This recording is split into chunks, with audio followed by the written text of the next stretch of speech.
Goedenavond, bonsoir. We zijn zeer blij vanavond om mevrouw Barbara Ulrich-Straub en Christophe Claver te verwelkomen voor wat het startschot is van de eerste volledige retrospectieve van het oeuvre van Daniel Huillet en Jean-Marie Straub in België. Nous sommes très heureux de recevoir ce soir Madame Barbara Ulrich-Straub et Monsieur Christophe Claver pour ce qui est la première séance d'une rétrospective, d'une intégrale consacrée à l'œuvre de Daniel Huillet et Jean-Marie Straub. Deze retrospectieve zou ondenkbaar zijn zonder de medewerking van Aristide Bianchi, aan wie ik zodra de microfoon ga geven. Cette rétrospective a été composée, construite avec l'aide précieuse et je vais dire experte, excuse-moi, de Aristide Bianchi. J'ai pas trouvé le bon mot, à qui je vais passer le micro pour qu'il nous en détaille un peu le déroulé. Ce sera bref, mais j'ai juste écrit quelques phrases. Donc cette rétrospective vient aujourd'hui concrétiser un désir remontant à 2015. Elle n'était pas censée être posthume eu égard à Jean-Marie Straub.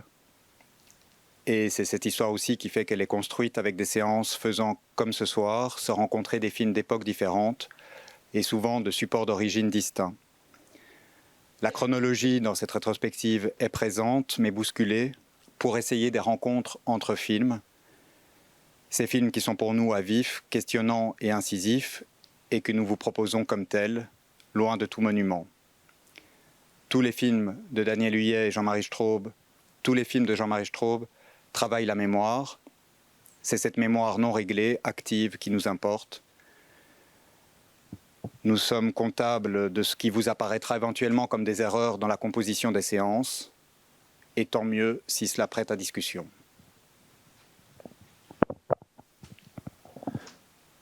Deze retrospectieve is het resultaat van een wens die al in 2015 werd uitgesproken.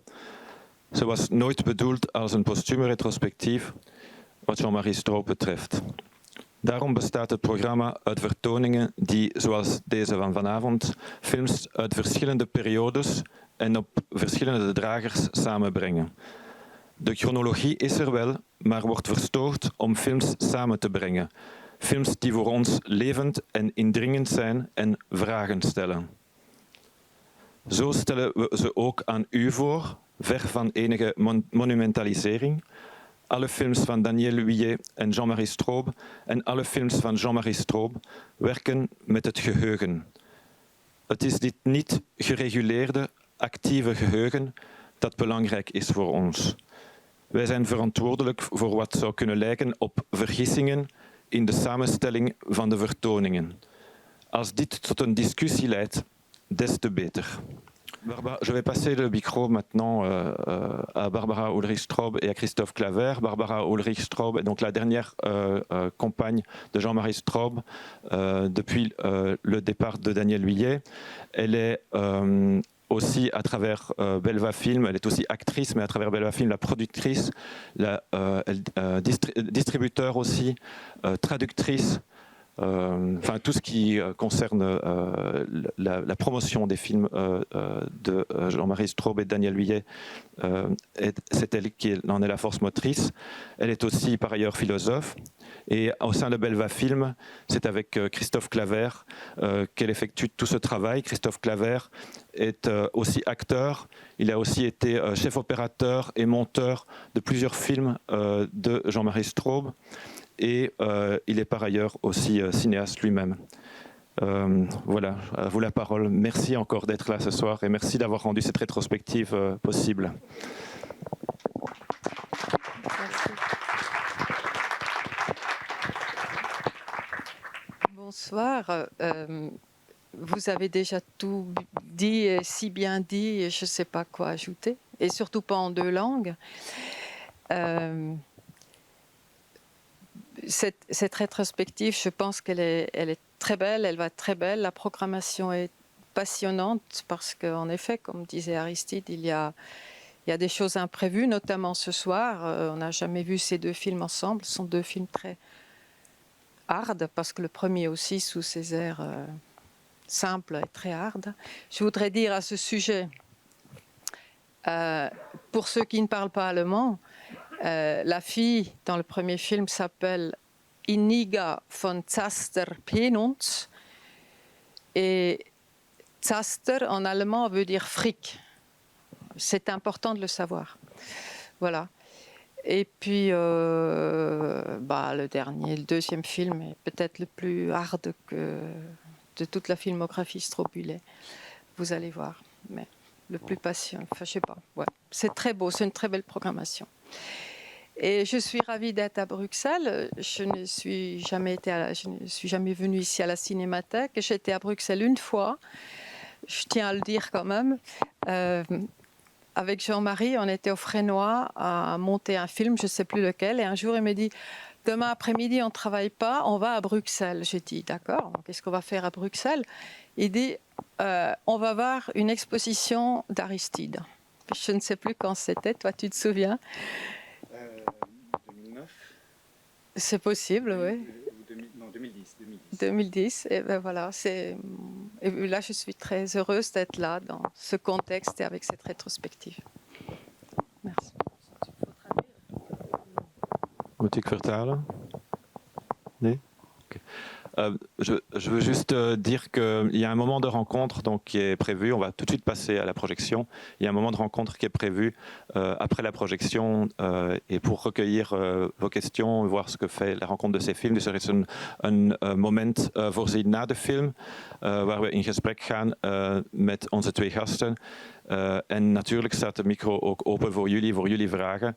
En we zijn heel nieuwsgierig wat de ontmoeting van deze twee films zal veroorzaken. Bonne projection, goede voorstelling.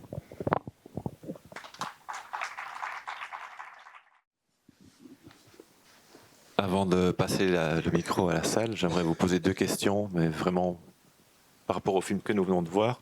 La première, c'est quelle a été votre implication dans le film que nous venons de voir? Dans l'Aquarium et la Nation. Oui, oui j'ai été chef opérateur et monteur du film. Et vous, Barbara? Eh ben, un jour, j'ai mis le livre Jean-Marie sur sa table, Les Noyés de l'Altenborg. Et ça lui a donné l'idée de faire le film. Et dans le travail sur ce film, vous pouvez en parler un peu plus? Déjà de prise de vue, ben ça c'était toujours des choses assez simples. On allait repérer le lieu, on regardait où allait se placer l'acteur, on choisissait la focale de la caméra et puis après on tournait. Et le placement des poissons? Le placement des poissons, ça c'est tout à fait autre chose. Non, ce qui est peut-être plus intéressant à dire, c'est sur le montage du film et notamment sur le plan des poissons. Donc, il y a eu 10 minutes c'était un plan de 10 minutes qu'on a tourné qui correspondait à la durée que la caméra pouvait enregistrer d'affilée. Et au départ, l'idée de Jean-Marie, c'était de prendre un petit bout qui correspond en gros à l'extrait de la musique d'Haydn des 7 dernières paroles du Christ. Et on regarde au montage le plan et on se dit mais où est-ce qu'on va couper? Où est-ce qu'on coupe? Au final, on s'est dit mais c'est pas possible de couper, donc on l'a gardé en entier. Parce qu'il y avait une espèce de danse des poissons dans lequel en regardant le plan, on était complètement pris et on s'est dit que ça participait totalement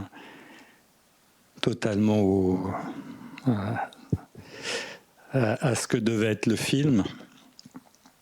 Et bon, ça vient un peu, il y a toujours des histoires de rigueur chez Straub et Huillet et tout ça. En fait, il y a une très grande liberté, même au montage, même si les choses sont décidées, il y a toujours quelque chose qui peut venir pour bouleverser le concret de ce qui a été filmé, peut venir tout à fait bouleverser un plan qui était pensé d'une certaine manière au départ. Et le silence au début, donc, c'est aussi... Le silence, il n'y avait pas de son enregistré avec l'image, donc... permettre à la musique... Oui, Et puis je pense que ça nous fait rentrer dans l'aquarium de manière beaucoup plus forte que s'il y avait le son d'ambiance qui était avec là. La deuxième question, c'est votre rapport à Mahor Kamov, au premier film.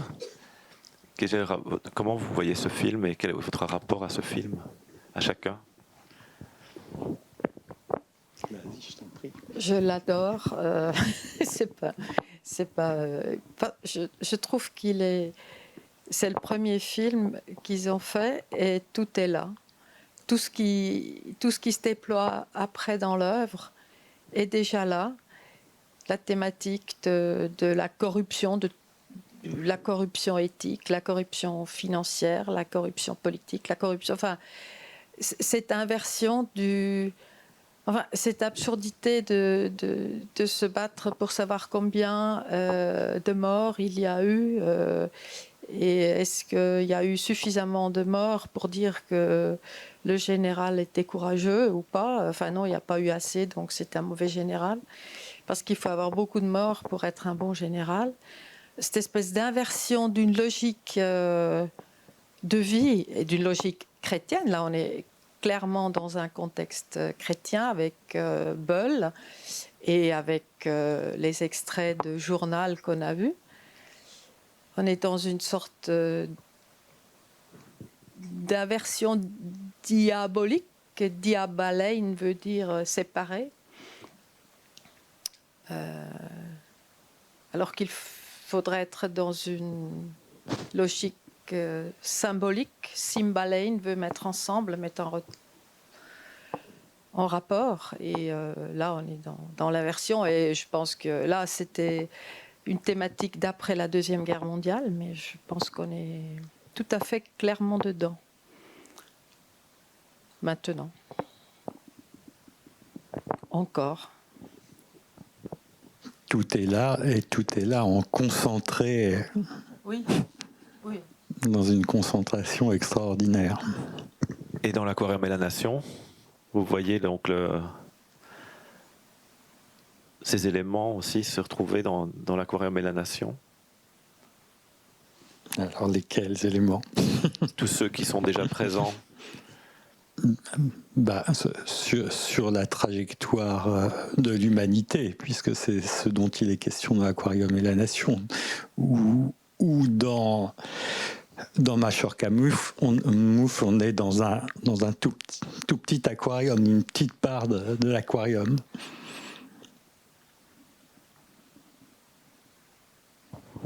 D'ailleurs, ça serait...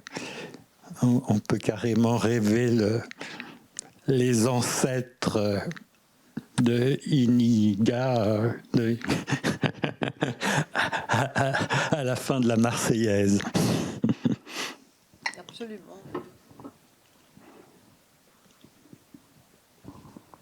Je voulais dire à la fin de l'aquarium, enfin du texte de Malraux, qui est en fait un texte de Leo Frobenius, qui était un africaniste allemand, qui est né en 1870 ou quelque chose comme ça. Il dit chaque civilisation est enfermée dans ces structures mentales qu'elle ne possède pas, et elle est plutôt possédée par elle. Et ça peut amener à la destruction. Je me demandais dans quelle structure mentale nous sommes, nous, qui nous amène à la destruction. Et c'est cette idée linéaire et impérieuse d'un progrès de civilisation qui est porté par les Lumières aussi. Mais qu'apparemment, ça ne marche pas, parce que sont au bord de la destruction. Donc, voilà, il y a un rapport très fort entre les énoncés de ces deux films.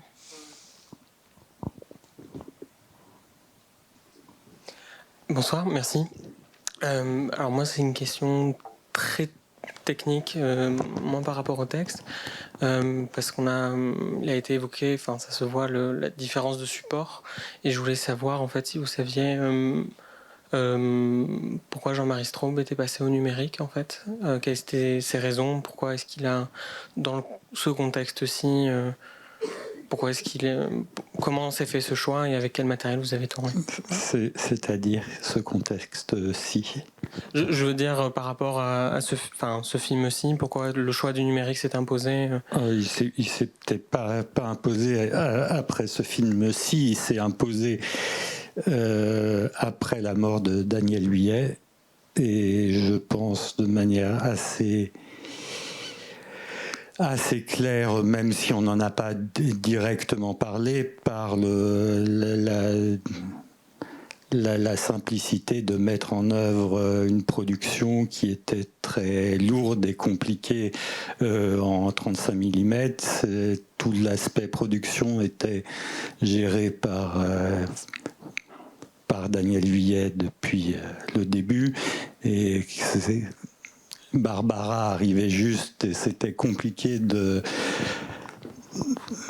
qu'elle puisse reprendre de la manière dont Daniel s'en occupait, et qu'il y avait une très grande légèreté du numérique. Il se trouvait que moi j'avais une caméra, qu'on a commencé à faire un film Corneille Brecht avec du numérique. Et avant, il y avait eu avec Jean-Claude Rousseau, il avait fait un petit film Europe 2007, et il avait vu que c'était très simple, et c'est arrivé comme ça, et après on n'a plus tourné qu'en numérique. Et puis je voudrais ajouter, il y a quand même eu 3,35 après la mort de Daniel, mais qui était préparé. Non, plus ou moins. Non, pas du tout. Bricard s'était préparé. Non, mais pas la production, pas du tout. Non, mais après, il y avait c'était l'histoire aussi des cours, il y avait les deux Pavésais, et quand c'était des longs métrages, il y avait l'histoire, le ballet des rushs, c'est-à-dire c'était tourné, après les rushs partaient, là en l'occurrence c'était tourné en Toscane, puis les rushs partaient à Paris, étaient développés, revenaient et c'était contrôlé. Et si c'est des tournages de plusieurs semaines, de longs métrages, ce ballet fonctionne, mais si c'est des tournages de quelques jours seulement, ça veut dire qu'il faut rester après sur place encore le même temps quasiment où on a tourné pour savoir quand les rushs reviennent, pour savoir si c'est bon ou s'il faut recommencer. Et il y avait cet aspect-là aussi qui entrait en compte. Il y avait le fait que Jean-Marie voulait plus du tout attendre aussi de trouver de l'argent pour tourner. Il voulait tourner dès que... oui, du jour au lendemain. Oui, il n'y avait pas vraiment le micro, mais là-dessus, pour voir que vous me détrompiez, dans mon souvenir, comme moi je suivais les montages au Fresnois, juste dans le passage pellicule numérique. Donc il y avait eu Europa 2005 avec Jean-Claude Rousseau, mais... juste avant la mort de Daniel, oui. quelques... Et après ça, après les 3 pellicules, après la mort de Daniel, donc 2 des dialogues et itinéraire de Jean Bricard, je me rappelle qu'il y a eu, il y a eu Osama Corneille Brecht est venu avant les 2 derniers, avant Bricard et avant le... Avant Bricard ? Non. Mais je crois pas. Non, pas du tout. Non, je pense vraiment... Brecht, c'était 2009, l'été 2009. Et le dernier en pellicule, c'est 2008, l'Estrégué. Voilà. Et moi, j'ai aussi le souvenir, et c'est là, de Osoma Luce, avec là un autre type de numérique qui mimait un peu plus le cinéma, et j'ai le souvenir de Jean-Marie qui choisit, ben non, alors tant qu'à tourner en numérique, un numérique réellement accessible matériellement, plus petite caméra, et donc moi j'ai ce souvenir-là de un moment passé au numérique et clarifier ce passage avec Corneille Brecht, justement. Parce que l'arrêt était beaucoup trop lourd. Mais l'arrêt, ça, c'était après Corneille Brecht. D'accord. Mais en tout cas... C'était après. D'accord. Et ça, c'est vrai ce que dit Christophe pour le côté impétueux de Jean-Marie, là, pour Corneille Brecht. Il était à l'hôpital et puis il sortait. Enfin, oui, il fallait qu'il tourne tout de suite. C'était vital. Moi, ce qu'il m'avait dit après au Sommaluce, c'était que c'était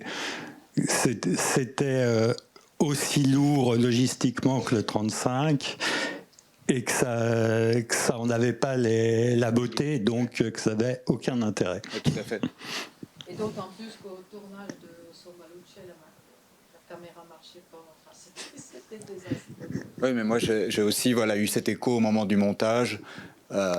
Si c'est aussi lourd et qu'on n'a pas la qualité de la pellicule, alors c'est pas la peine. Et donc caméra plus pratique, plus petite. Et par rapport au montage, je me suis juste posé une question pour l'Aquarium et la Nation. Dans le texte, il y a des variations de passage entre les différentes parties. Il y a des moments où ça ressemble plus à des jump cuts et il y a des moments où il y a des noirs, je crois, d'une seconde avant de passer de l'un à l'autre. Pourquoi avoir choisi ces variations dans le texte pour le faire avancer, en fait? Qu'est-ce que vous entendez par variation dans le texte? Plutôt de passage, en fait. Comment on choisit de passer d'une image, d'un faux raccord clair à un faux raccord avec un petit noir, enfin un raccord avec un noir entre. Ça c'est quelque chose qu'on faisait un peu au ressenti quand on passait d'un plan à l'autre. Il n'y a aucun systématisme.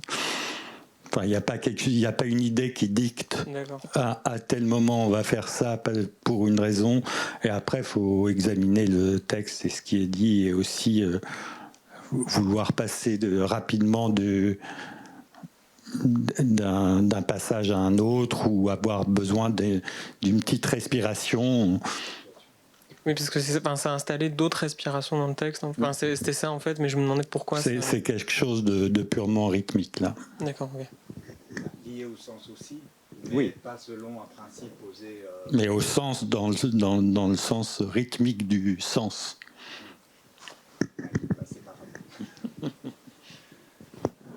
Merci beaucoup à vous trois. J'ai une question par rapport de la relation du texte de Heinrich Böll et le film. Peut-être vous pouvez élaborer un peu comment... Est-ce que c'est très proche, par exemple?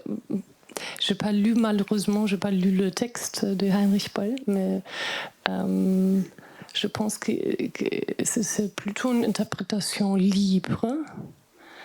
Et peut-être vous pouvez dire quelque chose de plus. C'est pas du tout une interprétation libre, c'est les mots de Böll. Mais oui. C'est beaucoup coupé dans le texte. Exactement, aussi, oui, c'est ça. Comme dans Nichtversöhnt, le deuxième Böll.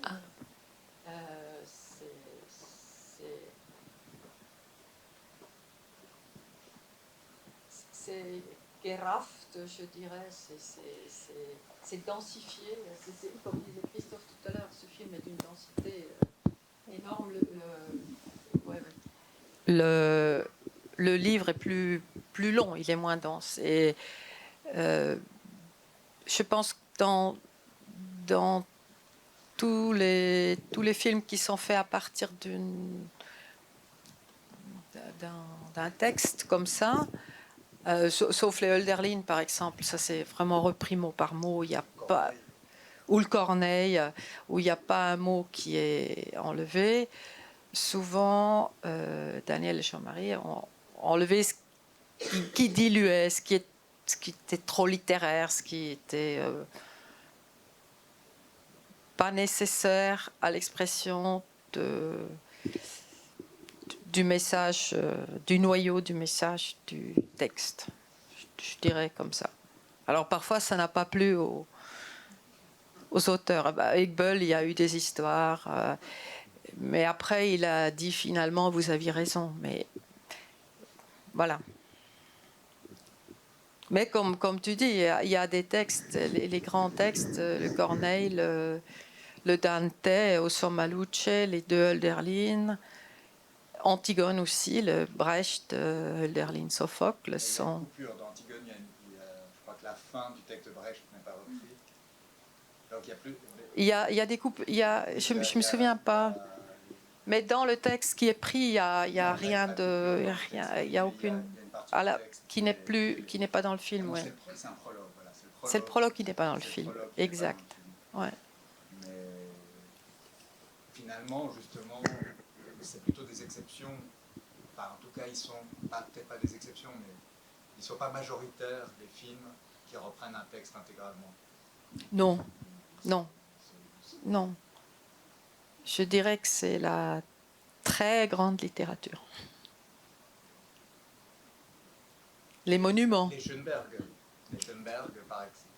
par excellence, sont aussi des films où tous les mots sont présents, y compris ceux qui ne sont pas mis en musique pour Mozart. Oui. Oui, mais là, en plus, c'est la musique qui de toute façon, porte. Mais là même le troisième acte qui n'est pas composé est dans le film. Là, il y a aucune... Dans l'intégralité, oui. Est-ce que, du coup, vous pouvez parler aussi des sous-titres il y a la volonté de ne pas tout sous-titrer. C'est un peu dans le même ordre d'idées. Ça, c'est la vieille histoire. Et ce soir, en regardant Mahor Kamouf, je me suis dit, c'est quand même dommage que ce soit pas tout sous-titré, parce que c'est parfois tellement saillant, le texte allemand. Mais ça, c'est une double volonté. Au début, c'était aussi, pour ces films très du début, c'était aussi une histoire financière, parce que sous-titrer, c'était cher.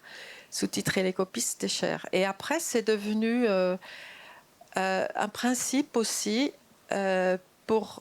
qui était très défendu par Daniel notamment, de dire il faut laisser aux spectateurs aussi la possibilité d'entendre seulement le son, la musique de la voix, sans tout le temps être en train de dire faut que je comprenne, faut que je comprenne, faut que je comprenne.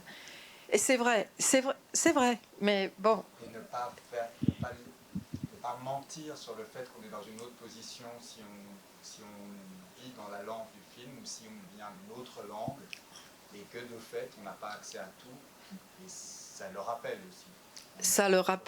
Ça rappelle qu'ils ont toujours dit on fait les films pour le... En tout premier pour ceux dont c'est la langue, que ce soit de l'allemand, le français ou l'italien, c'est les trois langues dans lesquelles ils ont filmé. C'est vrai. Mais bon. Et c'est à chaque fois qu'on refait des sous-titrages, là on a fait des Espagnols et puis des Portugais, etc. Et la question se pose toujours de nouveau. Ils nous disent il faut tout sous-titrer, et nous on dit non, on se tient au sous-titrage pour les films dont on avait les sous-titrages historiques, pour ainsi dire. On se tient à ce sous-titrage-là. Mais oui, les deux positions se défendent. Il y a le rapport aussi qui m'a sauté aux yeux dans Mahor Kamouf, le rapport au texte, donc dans la partie où on est en ville. Il nous donne à lire des... Sous-titrer des inscriptions. Ouais. Tous les mots ne sont pas sous-titrés, mais des inscriptions. Il y a des inscriptions et après, dans la Chorale à la Nation, on voit la personne lire. Ça, c'est des choses qui trouvaient fonctionner assez bien dans la rencontre des deux films. Sauf que dans la Chorale à la Nation, à part les sous-titres, on voit plutôt une personne qui lit. On a peut-être être incité parce qu'on ne comprend pas tout, à les lire nous-mêmes. Enfin, il y a cette double, je trouve, cette rencontre entre le texte dit et le texte qui est donné à lire, le texte qui nous est donné à lire comme spectateur, et puis le texte qui est lu par l'acteur. Moi, je m'inscris en faux sur ce que tu dis. Ok, ben bon, je dis. Je trouve pas du tout. Enfin, en tout cas, moi, ça me fait aucunement l'effet de vouloir aller lire le texte moi-même, parce que je regarde les feuillages qui bougent, même si c'est à peine par la cour. Je vois cette vitre qui fait écho à l'aquarium. Je vois les tout petits mouvements d'accordelette du store qui répond au mouvement de feuilles. Au moment où il parle de l'âme, Le petit oiseau. il y a l'oiseau qui se pose. Au moment où il dit c'est la première représentation des âmes, on a un oiseau qui vient se poser entre deux branches et puis ça coupe. Donc je ne peux pas un instant me dire que parce qu'il a des feuilles en main, ça me renverrait à aller lire le texte moi-même. Pas un instant. En tout cas, voilà, moi ça me fait... Mais leur cinéma donne envie d'aller lire les textes, je trouve. Je sais pas. Peut-être à cause de cet oiseau ou à cause de comment ils sont présentés. Enfin, en tout cas, moi j'ai pas ce rapport-là. Ça peut ouvrir à lire les textes, mais... Ouais, en tout cas... Est-ce que je peux poser une question à vous? Est-ce que cette comparaison dans l'Aquarium et la Nation entre la structure mentale, enfin l'aquarium préhistorique et le questionnement de notre aquarium à nous maintenant, ça vous parle ou ça vous paraît complètement abscon? L'aquarium, le nôtre, c'est l'aquarium chrétien. Hein, on a les poissons, on a, comme tu dis, les 7 dernières paroles du Christ en croix. Et qui est l'aquarium aussi de la technique, du progrès, de l'industrialisation et de la destruction du vivant. Il y a peut-être quelque chose à... Il y a des questions à se poser. Qu'est-ce l'homme et qu'est-ce qu'on fait avec tout ce qu'on a pu acquérir dans notre civilisation? On a fait beaucoup de belles choses. La différenciation de la conscience par rapport à ces civilisations préhistoriques, c'est impressionnant.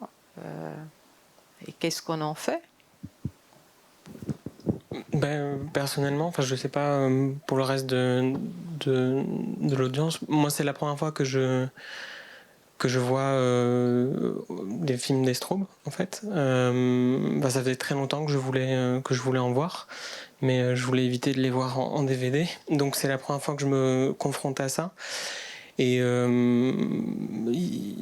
pour être tout à fait honnête, par exemple pour prendre le dernier, je comprends rien du texte. Je n'ai aucun. Je suis dans une phase de découverte. Alors oui, je regarde je regarde le feuillage, tout ce qui se passe un peu autour, tout ce qui arrive un peu par hasard entre guillemets. Mais oui, sinon j'ai pas du tout cette lecture-là.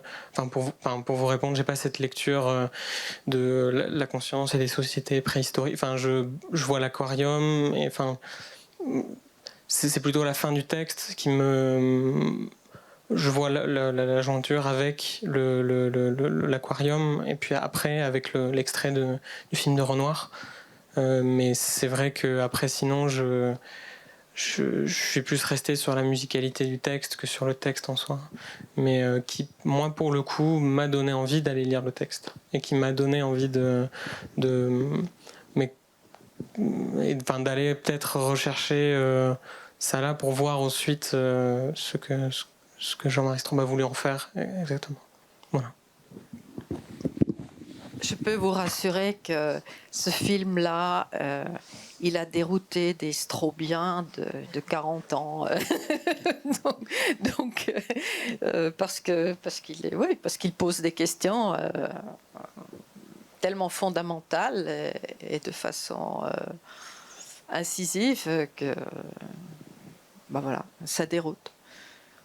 Et pour ce qui est de votre envie de voir les Strobe films, non pas en DVD, mais en vrai, bah là, vous allez être gâtés tout l'hiver. Et avec la carte blanche en plus, donc ça va être un festival.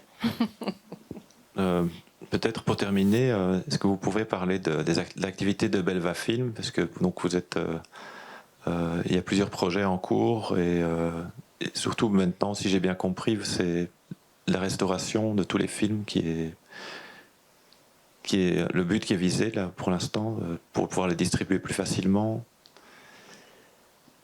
Bah, en fait, tous les films sont, j'aime pas restaurer.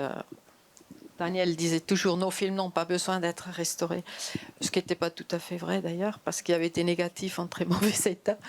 Mais on a tout numérisé, sauf pour un bon nombre de films, Daniel et Jean-Marie avaient fait des montages différents. Enfin, oui. Comment dire puisque lors du tournage, souvent, un plan a été tourné 10 fois ou 15 fois ou 20 fois. Et après, au montage, on choisit une prise d'un plan et on jette les autres. Mais à un moment donné, et ça a commencé avec Empédocle en 86, où après, ils faisaient aussi des séminaires de montage avec des étudiants. Donc, ils ont fait un deuxième montage et un troisième montage. Donc, c'est absolument le même film, mais d'autres prises des mêmes plans. Et après, ils ont fait ça assez systématiquement, aussi pour comme atteinte à l'unicité de l'œuvre d'art, parce que là, du coup, on a quatre fois la même œuvre. Qui n'est pas le même. Qui n'est pas le même, et c'est absolument passionnant aussi de voir quatre fois le même film. On a avec les 35, on n'a pas pu le faire jusqu'à présent, mais avec le Corneille-Brecht dont tu parlais, qui a 3 versions. C'est un texte affolant. Il y a 2 petits bouts de Corneille, puis après c'est un long extrait de Lucullus de Brecht, où c'est encore une histoire. Ça irait bien là avec de pouvoir, d'abus de pouvoir, c'est affreux. Et on voit ça. Et en plus, c'est une seule femme qui lit le texte, et on voit ça 3 fois de suite. Ça fait une impression, c'est assez intéressant. Et donc pour les 35, on n'a pas encore numérisé, sauf pour 1 ou 2, on n'a pas encore numérisé les versions 2, 3 et 4, et ça on l'a encore devant nous. Et c'est un gros boulot, mais sinon tous les films sont désormais numérisés. Juste comme tu parles de ça, dire que dans ce qu'on va voir ici à Bruxelles, il y a un film qui est oui. Itinéraire de Jean Bricard qui sera montré dans 2 versions. Donc les mêmes plans, dans le même ordre, mais d'autres prises. Donc... Ne loupez pas cette double projection du Bricard, parce que de la version 2, il y a une seule copie qui a été faite, et là, vous allez la montrer. C'est le même film, mais c'est pas du tout le même film. Aussi avec d'autres films, les 2 fois. Donc nous allons continuer ça. On compte monter une plateforme VOD pour rendre les films accessibles un peu partout dans le monde, parce qu'il y a comment dire, on s'est rendu compte lors des rétrospectives de 2016, 17, 18 qu'il y a un écho très fort un peu partout dans le monde à ces films-là. Il y a une... Je ne sais pas, on peut dire que certains de ces films atteignent maintenant leur public. Enfin, c'est comme s'ils avaient été faits un peu en avance et qu'ils devenaient maintenant vraiment dans le mille avec leurs problématiques du questionnement, qu'est-ce qu'on fait, nous, l'homme occidental, parce qu'il faut bien dire que la destruction du monde actuel, c'est un problème occidental. À l'origine, ça vient de chez nous. Qu'est-ce qu'on a fait Quel est notre rapport au vivant? Et la fameuse utopie communiste dont on parle, qui est mentionnée dans plusieurs films, dans Fortini Cani, dans Opera e Contadini, dans Les Empédocles, du comment vivre ensemble, les humains, comment vivre ensemble et comment positionner ce qu'on fait nous, l'œuvre humaine, qu'on peut appeler culture. Comment cette culture qu'on produit, elle se positionne par rapport à la nature. Nous sommes nature aussi, hein, je veux dire. Et qu'est-ce qu'on fait avec notre propre nature et puis la nature extérieure dans toutes ces différentes formes? Je crois que c'est vraiment la question du moment, hélas. Pour l'aquarium, est-ce que vous pensez que c'est un film plus littéral peut-être que les autres? Parce que je pense que tous les films du Straupier sont un peu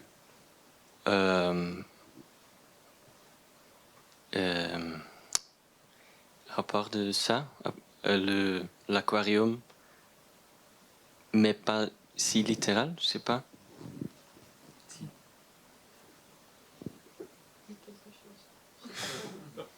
Moi non plus.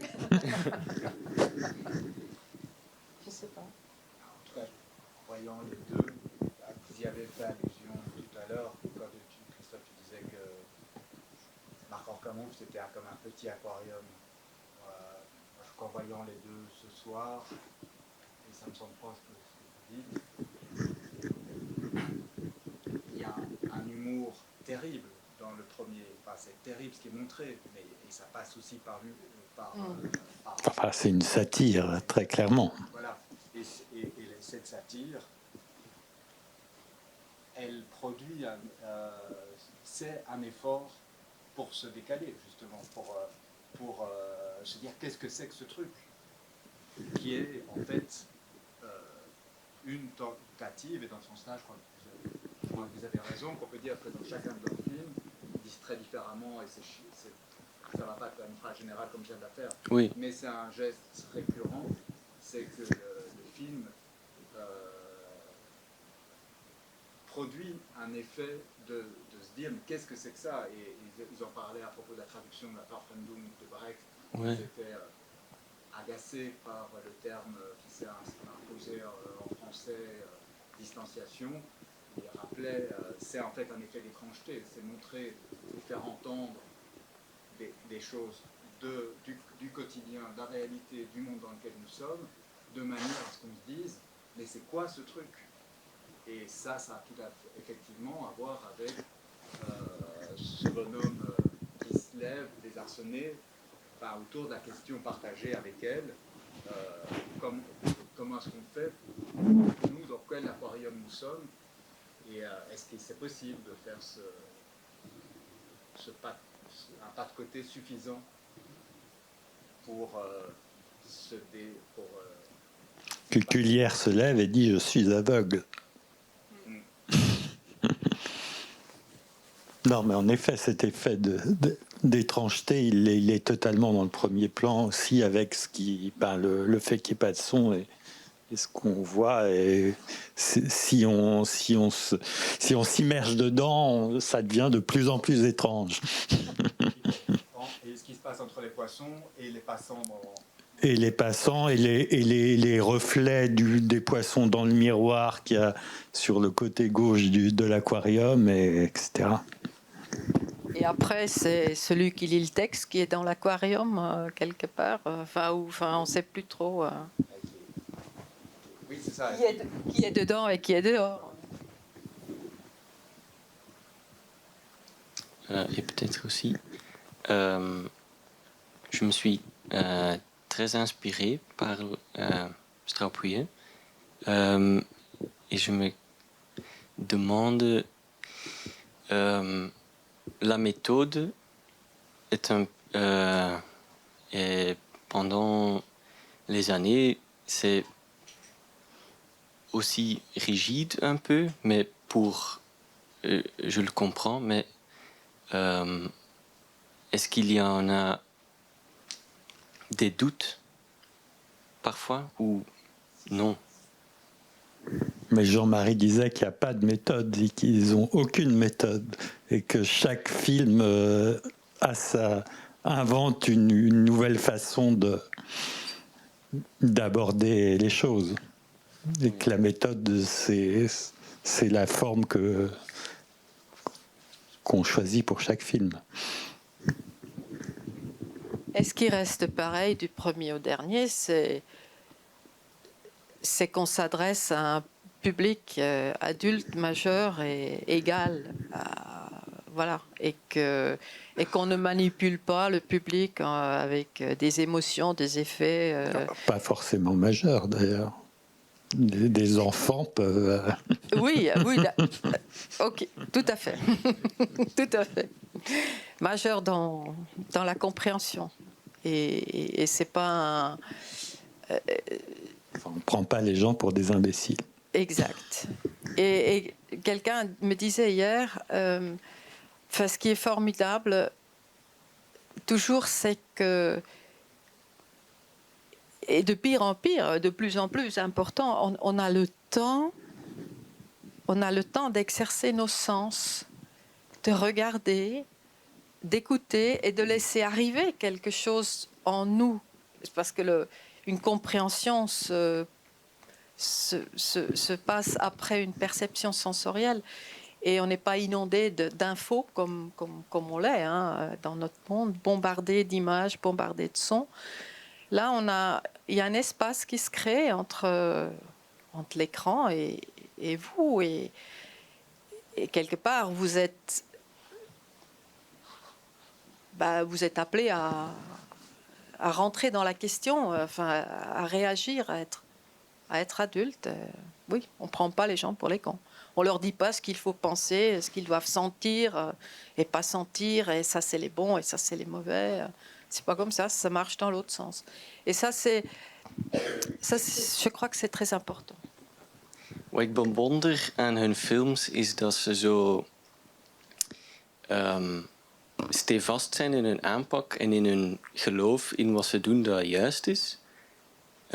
Dus ik vraag mij af, als mensen die hen hebben gekend, of dat zij toch niet ooit ook twijfels hadden over de manier dat ze dingen deden, dat de juiste manier was om mensen aan te spreken of om de dingen te doen, omdat ik weet dat hun cinema heel politiek is, ik vraag me gewoon af dat ze ooit die twijfels hebben gehad. Mais c'est la question qui prolonge celle que tu viens de poser, ce qu'il admire dans leur cinéma, c'est justement cette constance, cette rigueur, et il se demande s'il y a eu la place pour les doutes en se posant la question du public, en fait, si le public allait vraiment apprécier le film, enfin non pas apprécier, comprendre ce qu'il voulait faire passer.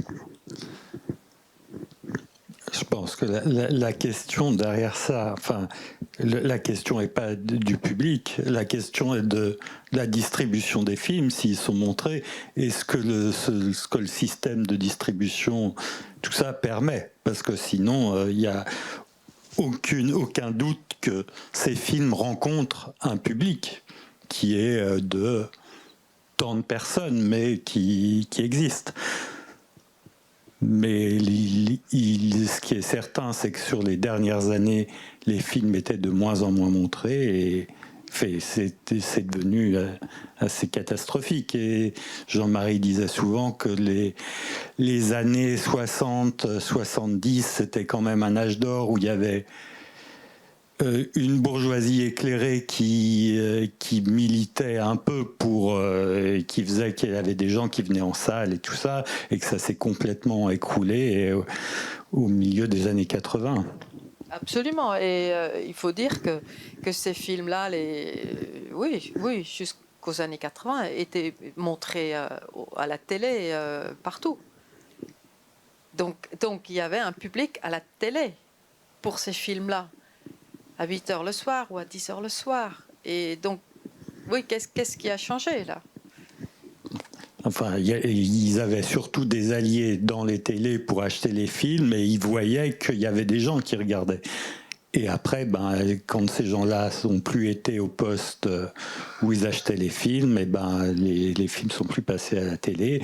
Et puis, les gens ne pouvaient plus les voir puisqu'ils passaient plus.